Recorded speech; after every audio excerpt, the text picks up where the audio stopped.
menjadi saksi itu tidak mudah. Benar-benar harus mengerti kitab suci dan mengerti tugas panggilannya.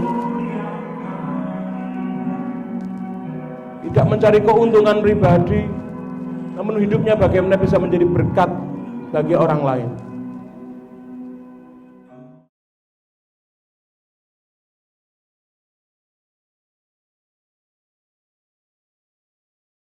Dan kita akan mendasari pada kesempatan pagi ini ibadah kita dengan kebenaran firman Tuhan. Bapak Ibu, mari kita buka Alkitab kita dari Injil Lukas pasal yang ke-24, ayatnya yang ke-44 sampai 53 kita akan baca.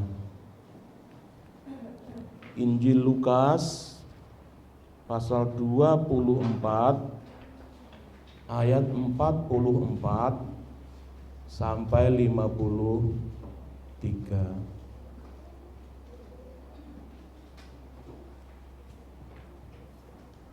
Saya akan baca, panjenengan akan menyimak dengan baik. Biarlah kita semua boleh menikmati hadirat Tuhan pada kesempatan pagi ini dengan kita berada di sekitar kebenaran firman-Nya. Lukas pasal 24 ayat 44 sampai 53. Demikian firman Allah untuk setiap kita yang dikasihi dan diberkatinya.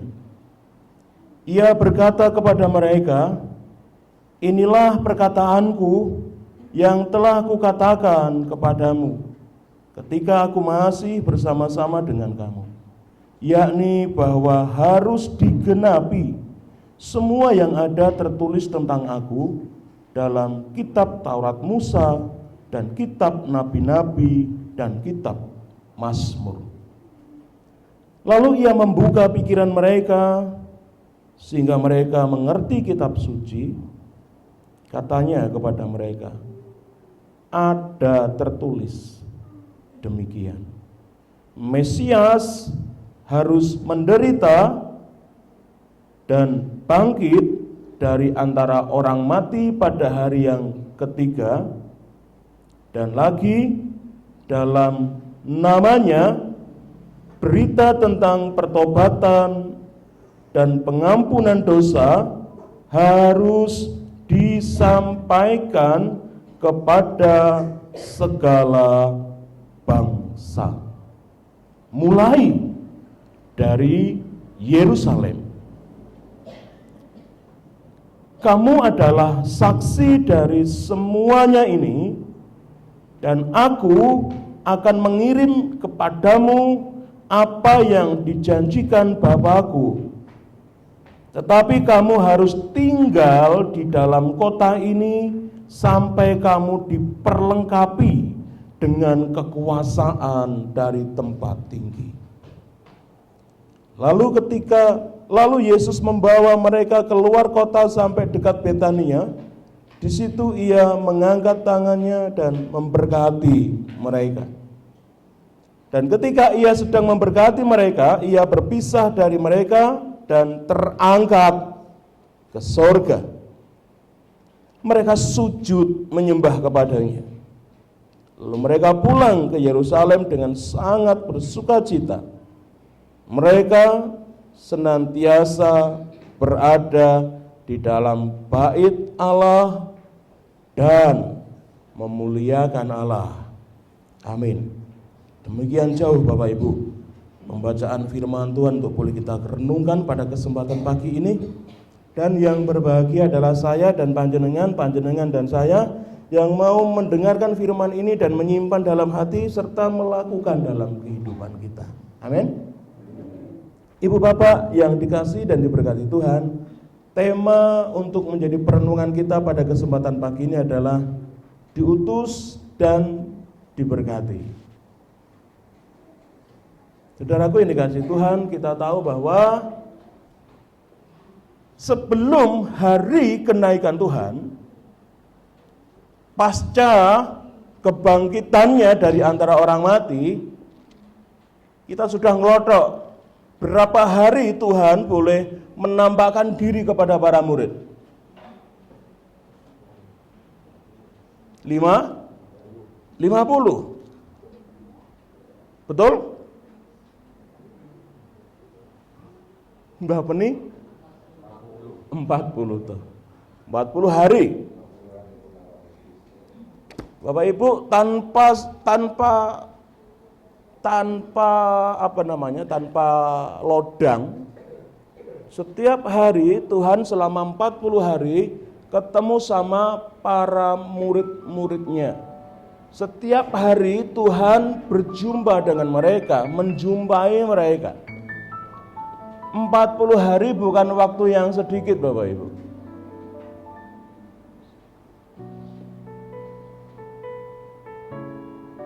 Apa maksud Tuhan dengan setiap hari mencari muridnya, menemui muridnya, menjumpai muridnya? Apa maksud Tuhan? Ternyata Bapak Ibu terjawab di hari ini. Di mana dia terangkat ke surga, Tuhan memberikan tugas dan tanggung jawab yang tidak mudah. Para murid harus pergi diutus.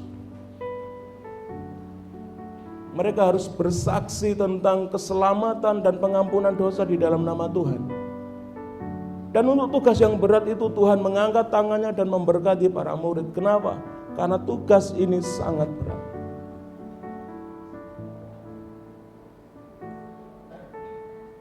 Tanpa maksud yang seperti itu, Tuhan tidak mungkin tanpa lodang setiap hari menjumpai para murid, meneguhkan iman mereka. Setiap hari, Bapak Ibu. Supaya para murid diteguhkan imannya, diteguhkan hatinya, dipulihkan hatinya, dipulihkan hidupnya, diubahkan paradigmanya, diubahkan pola pikirnya. Yang dulu gur mikir awake dhewe mawon. Ketika Tuhan ubah pola pikir mereka, ketika Tuhan ubah hati mereka, mereka mengerti kitab suci dan mereka akhirnya apa? Mengerti tugas panggilan hidupnya. Jadi Ibu Bapak yang dikasihi Tuhan, waktu 40 hari waktu yang sangat singkat sebenarnya untuk menekankan betapa pentingnya tugas dan tanggung jawab sebagai para murid-murid Tuhan. Panjenengan bisa lihat perubahan yang terjadi di Alkitab. Bisa lanjut Bapak Ibu? Nggih, kita agak menceng ke sini melihatnya nggih. Saya harap kelihatan Bapak Ibu. Saya buat sebesar mungkin hurufnya. Jadi kata diutus Bapak Ibu itu adalah memberitakan berita pengampunan dan keselamatan yang ada di dalam nama Tuhan Yesus. Enggak ada di dalam nama yang lain.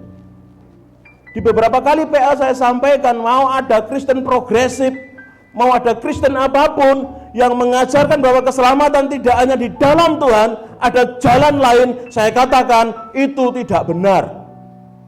Alkitab iman kita menyaksikan bahwa satu-satunya jalan keselamatan hanya di dalam nama Yesus. Jangan ditambahi pondasi yang lain. Dan ini harus diberitakan.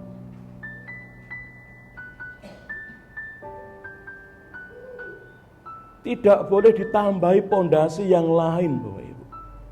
Hanya ada satu pondasi yang terbaik untuk keselamatan, yaitu Yesus Kristus Tuhan.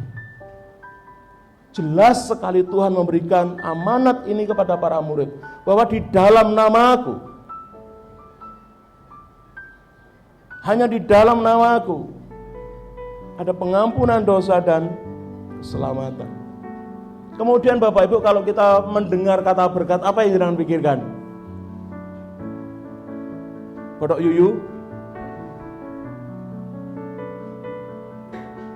Apa Bapak Ibu? Ketika jenengan mendengar kata berkat, apakah nasi habis kondangan? Sukacita. Ada banyak definisi berkat, tetapi secara spesifik Bapak Ibu, berkat di sini adalah mengacu kepada sebuah pendelegasian tugas. Tuhan sudah cukup tugasnya di dunia ini. Gantian Tongkat estafet itu diberikan kepada para murid. Namun tidak hanya diberi tugas, Bapak Ibu. Tidak hanya diberi tugas, namun bagaimana Tuhan memberkati itu artinya selain penyerahan pengutusan, pendelegasian tugas, namun juga adalah ini janji penyertaan Sang Yehuwa, Tuhan kita, kepada setiap para murid yang mau mengerjakan tugas dan panggilan hidupnya. Setiap kita yang mau menjadi saksinya pasti akan disertai Tuhan.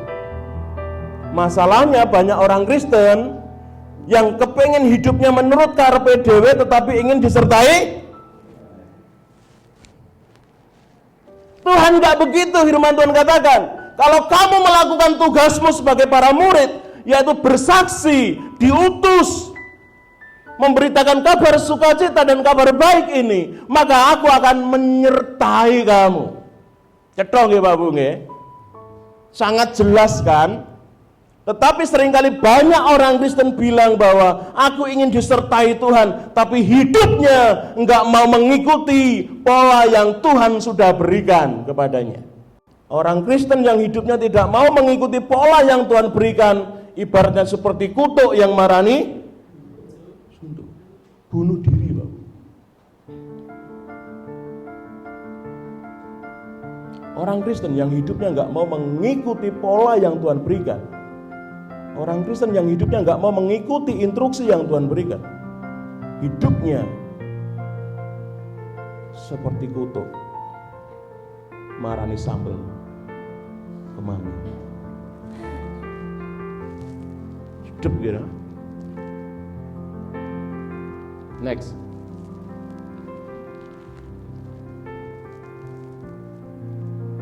Para murid Bapak Ibu, untuk menjadi saksi, untuk pergi diutus, apa yang dikerjakan Tuhan? Tuhan harus membuka pikirannya. Pertama kali yang Tuhan kerjakan adalah Tuhan buka pikiran para murid.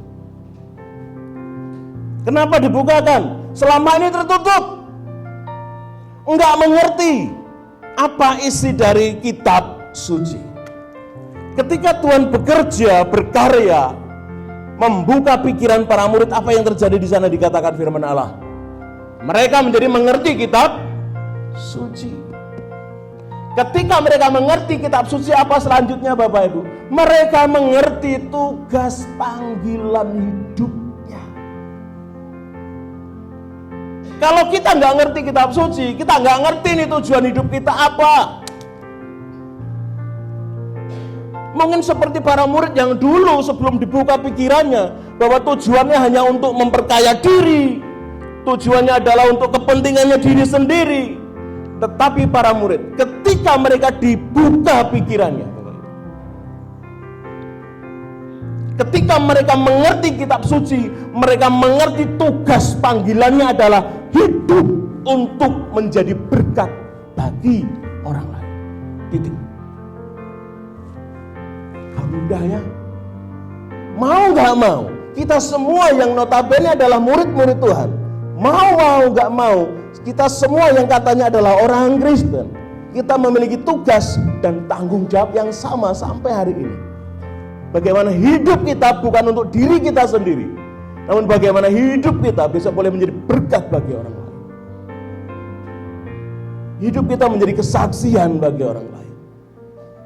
Hidup kita memberitakan kabar baik itu, bahwa ada pengampunan dan keselamatan di dalam nama Tuhan. Kita tidak dipanggil menjadi anak-anak Tuhan, menjadi murid-murid Tuhan, menjadi Kristen hanya untuk menikmati hidup panjenengan sendiri. Next. Bagaimana para murid melakukan tugas panggilannya yang sangat berat ini? Oke lah, sudah diteguhkan Tuhan, Bapak Ibu. Sudah dijumpai Tuhan secara pribadi. Ger, iki aku gurumu.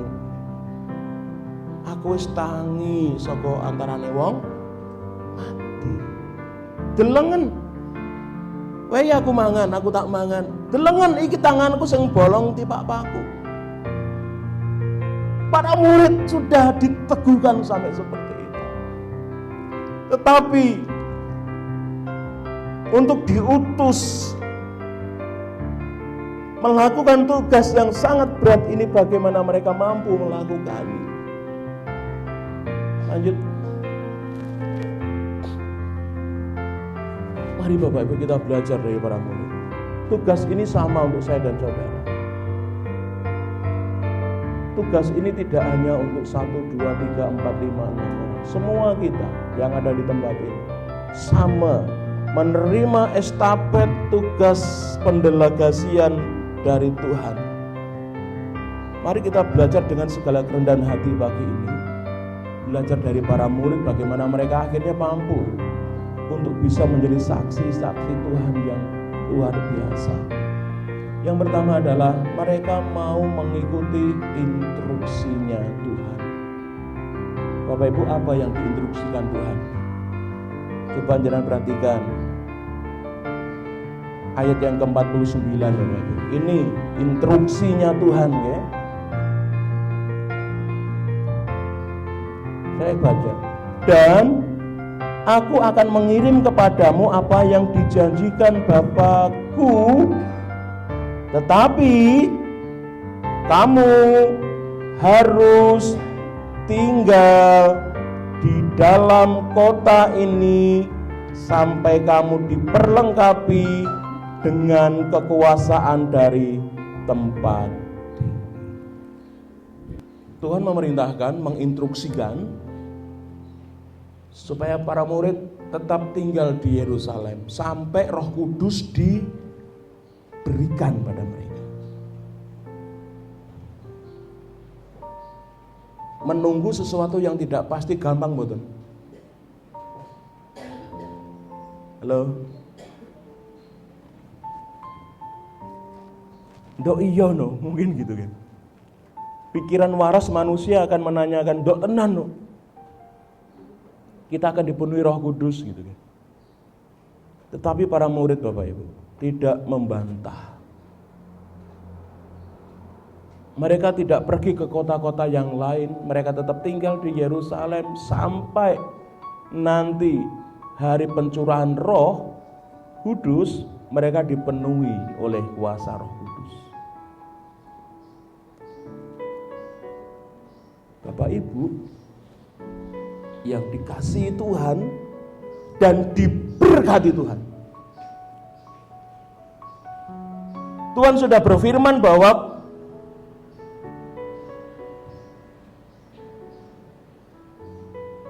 kabar keselamatannya harus disampaikan dimulai dari Yerusalem, bukan dari tempat yang lain. Dari tempat Yerusalem, keluarga mereka sendiri itulah mereka akan memberitakan tentang Yesus Tuhan.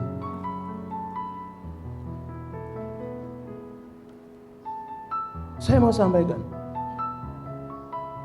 kenapa mereka begitu taat mau mendengarkan instruksinya Tuhan. Dengarkan baik-baik Bapak. Karena tanpa Roh Kudus mereka tidak akan pernah mampu menjadi saksi. Dengarkan baik-baik Bapak Ibu. Tanpa kuasa Roh Kudus, para murid tidak akan pernah mampu melakukan tugas dan tanggung jawab. Tanpa kuasa Roh Kudus dalam hidup saya jenengan,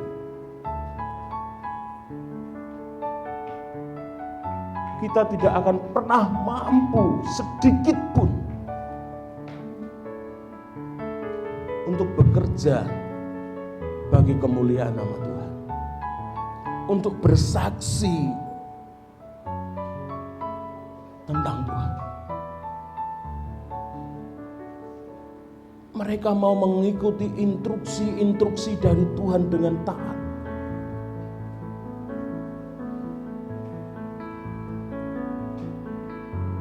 Sehingga mereka mendapatkan apa yang dikatakan Tuhan, yang dijanjikan Tuhan. Roh Kudus, Bapak Ibu. Kuncinya adalah Roh Kudus di sini. Bukan masalah tugas yang berat. Bukan masalah dimulai dari mana. Tapi ada Roh Kudus enggak di hati mereka.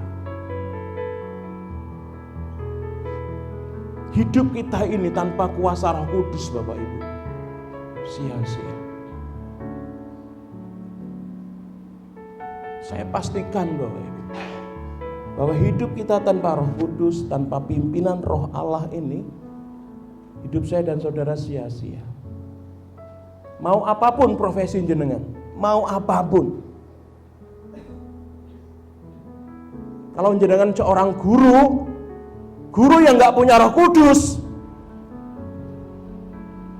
adalah guru yang tidak pernah mengalami damai sejahtera.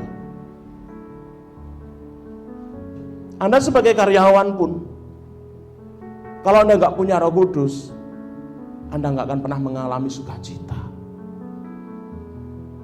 Jenengan pelayan-pelayan Tuhan, hamba-hamba Tuhan, tapi mengabaikan pimpinan Roh Kudus, saya yakin jenengan adalah orang yang akan mudah sakit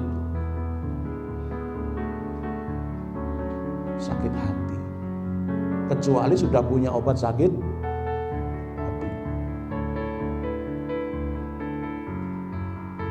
Yang namanya pelayanan, Bapak, enggak dihargai, itu kados dene sarem.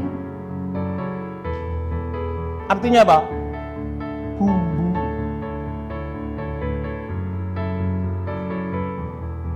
Dalam pelayanan dirasani niku kados dene moto, Pak Bu. Penyedap rasa.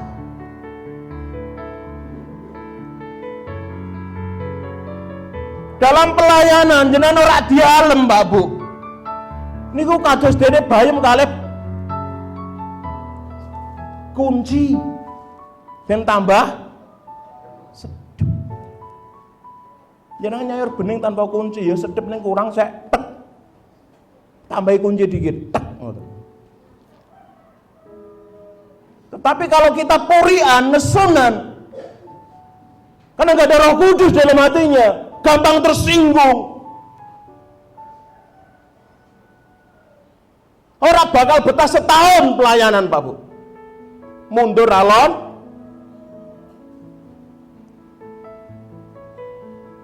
Oh ngaku segini ngene, orang anu ngene, kok. Kalau masih ingin dihargai manusia, stop jadi pelayan Tuhan. Amin. Kok isih angel sik ngono sih, Pak? Lah pripun malih? Teladan kita Yesus, Pak Bu. Tuhan sendiri. Coba jenengan bayangkan nek Tuhan ora sida disalib. Mama aku ora ono sing menghargai aku malah didoni kok, aku malah dipukuli kok. Aku tak balik ning swarga neh. Bar kula jenengan.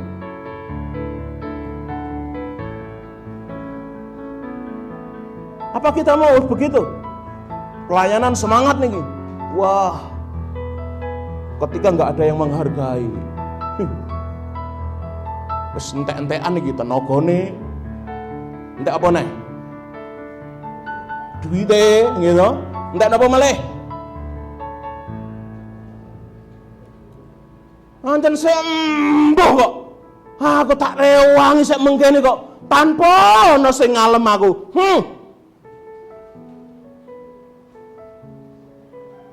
Nek pengen dialem wong, ampun dadi dadi napa kira-kira? Napa Mas? Bos. Ada apa Om Danang? Ibu Bapak, pentingnya Roh Kudus. Jenengan mau apapun profesinya jenengan. Di sini ada banyak profesi nggih, karyawan, orang anak sekolah, pensiunan, pensiunan. Terus apa malih? Guru, pedagang. Nah, dadi pedagang lah niku lho. Kalau nggak punya Roh Kudus dalam hidup jenengan, isine ngapusi wong toh. Golek bati sakake-ake. Golek keuntungan kanggo awake dhewe.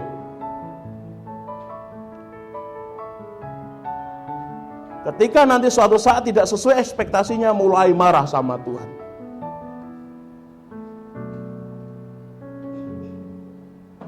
Kita sebagai orang Kristen nih, tidak profesi, kita sebagai orang Kristen tanpa Roh Kudus, Bapak Ibu, kita nggak akan bisa mengasihi orang lain. Montong ngandel kula. Teladan Tuhan adalah kasihilah sesamamu manusia sama seperti gampang gak? Jangan pengen dijiwit, aja jiwit. Jangan pengen dihianati, aja mengkhianati. Jangan pengen dihapusi, aja ngapusi. Standarnya adalah seperti Kristus mengasihi kita. Berapa banyak orang menjengkelkan yang Tuhan izinkan ada di sekitaran hidup saya dan saudara. Aku ra iso ngampuni Pak, wis ping 3 aku ngampuni. Alkitab bilang gitu 3 kali? Enggak. Kasihlah mereka, ampunilah mereka seperti aku mengampuni kamu dan mengasihi kamu.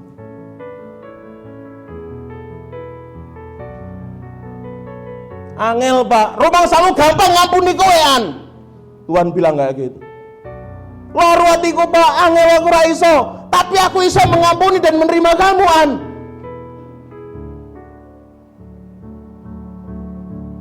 Semakin ada sulit mengampuni orang yang menyakiti hati jenengan, standar itu yang diukurkan Tuhan kepada jenengan. Yaiku awakmu. Rumangsamu gampang ngampuni kowe. Kowe bolak-balik jarak nibani poreng dosa. Aku jangan nerima kowe. Seandainya kalau terjemahno bebas, Pak.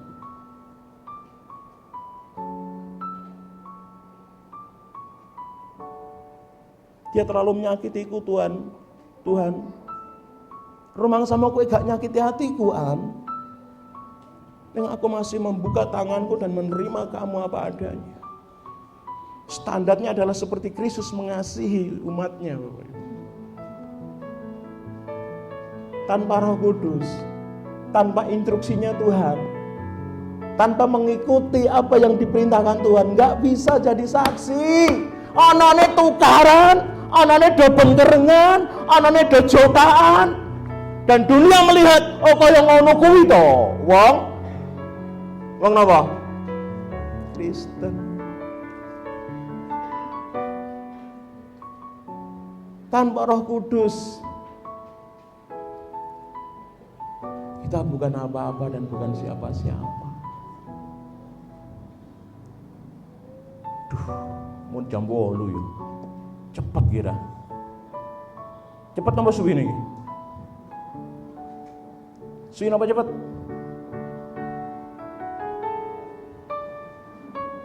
Mau nggak mau, harga mati bukan hanya NKRI, Bapak.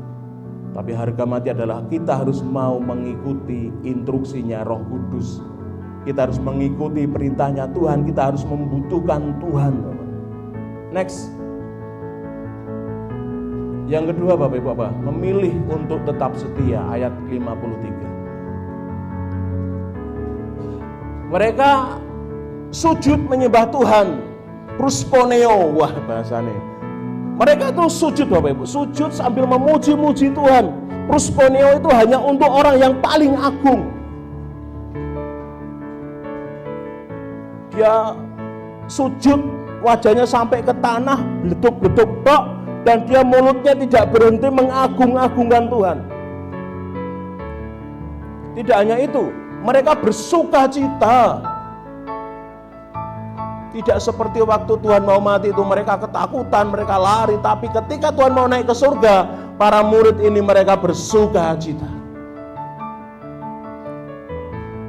Bukti selanjutnya apa? Mereka selalu berada di bait Allah dan memuliakan Allah.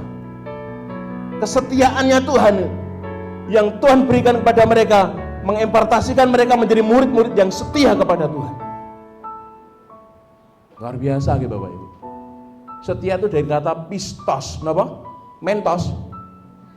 Pistos. Pistos itu artinya dapat diandalkan, dapat dipercaya. Sering saya sampaikan ini kepada Bapak Ibu sebenarnya. Dan mereka memiliki itu. Mereka bisa diandalkan, Pak Bu. Mereka murid-murid Tuhan yang bisa diandalkan. Mereka murid-murid yang bisa dipercaya untuk melakukan tugas dan tanggung jawabnya. Jenengan bisa dipercaya? Halo? Ngomong ampun mencela? Mencela. Esok awan kedele nek bengi tempe. Mencela-mencela tidak akan dipercaya orang, Pak Bu. Alkitab mengajarkan kita nek iya ngomong, iya. Nek orang ngomong, ora no abu-abu no Alkitab nih.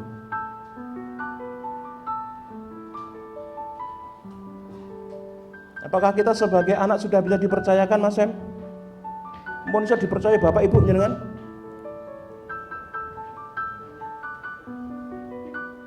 Halo, Mas Sem.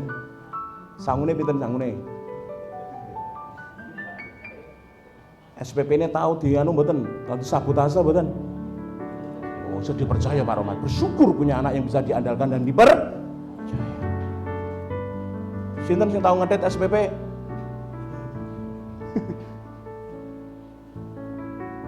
Dalam gereja kalau nggak ada kejujuran bahaya juga. Yang paling abot itu benda. Oh, duit itu tanggung jawabnya ageng loh Bapak Ibu. Integritas dipertaruhkan. Sinten bendara kita? Wah, terima kasih Wanur. Mau menerima apa namanya? Kekayaan. Dan Mbah Peni terima kasih. Ini tugasnya gak mudah.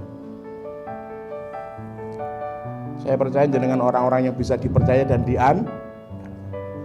kita sebagai istri sudah bisa dipercaya dan diandalkan? Mbak Grace? Amin? Bisa dipercaya dan diandalkan suami maksud saya. Mau kemana-mana pokoknya aku percaya. Tidak ada neko.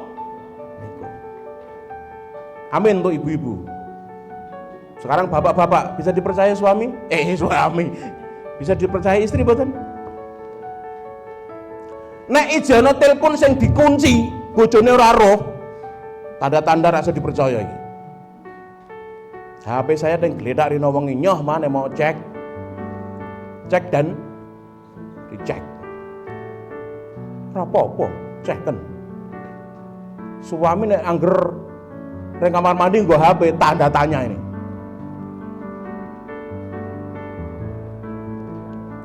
Kok di password, bojone ora ngerti password-e, wah bahaya iki. Kita sebagai pelayan-pelayan Tuhan bisa dipercaya enggak? Mengerjakan tugas kita, menggunakan keuangan yang ada dengan baik, ya kan? Itu kan, wah, banyak Pak Bu yang membawa lari uang gereja. Mbak Toto ngertos nih. Dipikir, aduh, gereja gak diajang proyek. Hati-hati urusannya kali sinten. Majelis ora roh Gusti Allah weruh lho niku.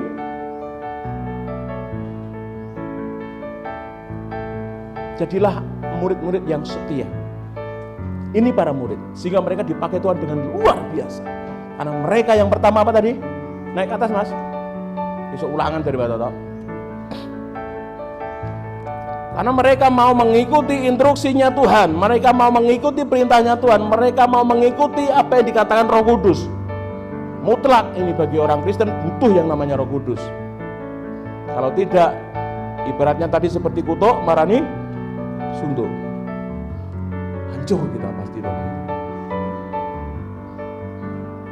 Yang kedua, untuk bisa diutus dan diberkati melakukan tugas panggilannya Bapak Ibu, maka mereka memilih untuk tetap setia. Saabot-abotnya jadi saksi, tetap setia. Jangan nanti jadi saksi tentang pengadilan. Seumur hidup saya pernah sekali jadi saksi Pak Bu. Sama Pak Romat ya. Jadi saksi ini tidak perdana Bapak Ibu, pidana, perdata. Waktu itu kasus namanya Mbah Guru Titik ya. Nama itu wong dijak jajar ning kafe. Bayangkan Bapak Ibu. Nah aku pendeta tenar mosok ke kafe loh dengan nenek viral itu nanti di syuting uang, tapi ada Pak Romat itu. Waktu itu jadi saksi itu harus kenal Mbah Guru Titik. Paling tidak menjadi saksi itu ngerti siapa Mbah Guru Titik, kan begitu. Nah, jadi saksinya Tuhan pun gitu, harus ngalami kuasanya Tuhan, harus ngerti, mengenal wanuh dengan siapakah Tuhan itu, baru kita jadi saksi. Menjadi saksi itu tidak mudah. Benar-benar harus mengerti kitab suci dan mengerti tugas panggilannya.